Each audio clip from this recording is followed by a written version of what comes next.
Spin-offs are a mixed bag, not in terms of how good they are, which I guess is true, but more specifically in how they can be done. You can do what Marvel's doing and make shows and movies about different characters that they think haven't gotten the amount of spotlight that they deserve, or you can make a side story which takes place in the same world but has a different structure, different characters, different focus, everything in the original series. There are many other ways, but this story is that second method. The original creator gave someone else the license to make a story in the world he was developing. It's more mature and dark than the main series, it follows more morally diverse characters, and stays close to the streets with its plot. I'm going to be seeing what this side story has to offer with My Hero Academia Vigilantes.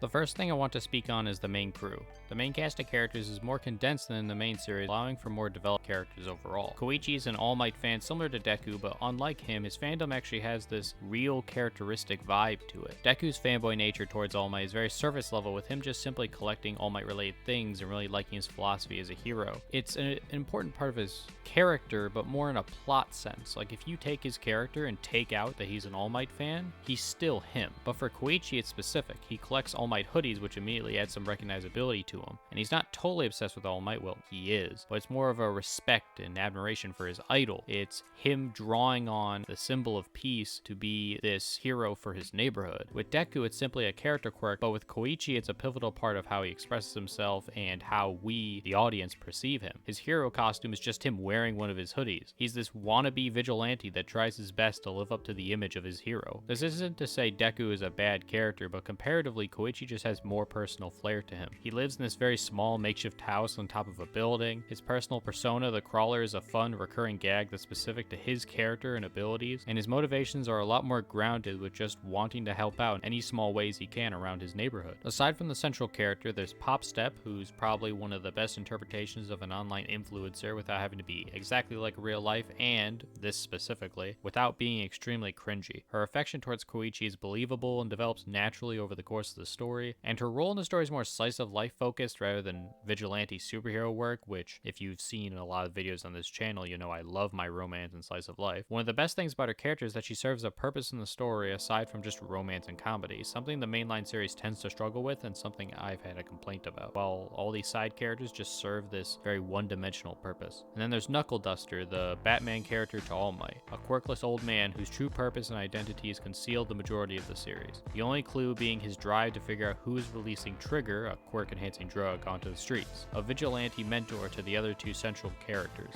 someone who as the series goes on is pulled more and more towards the side of being an anti-hero rather than full-on righteousness. The one thing I didn't mention about these characters is their quirks, because this is something that can be said about the entire series. The quirks, along with their applications, are very creative, and I don't just mean unique ideas for powers, but the way each quirk works. One thing that makes the Flash so interesting is that he has super speed through his manipulation of the Speed Force, which has its own properties and allows for things beyond just enhancement of speed. It's a property of his universe. One of the Flash's villains, Zoom, uses the Speed Force to slow down the world around him, which in turn makes him move very fast. In theory, it may seem no different, but the different ways each ability works changes the dynamic. The main character Koichi has the ability to glide on any surface so long as 3 different points of his body are touching that surface, such as his hands or feet. But later he improves with his quirk and learns that the propulsion that comes from his limbs to make him glide can be used to make bursts of wind that he can fire at people. These kinds of abilities are what make each character different from each other. Everyone doesn't just have a power, but their own unique set of strengths and weaknesses. The plot of this story takes place before Izuku has even met All Might, which gives it a lot of design space.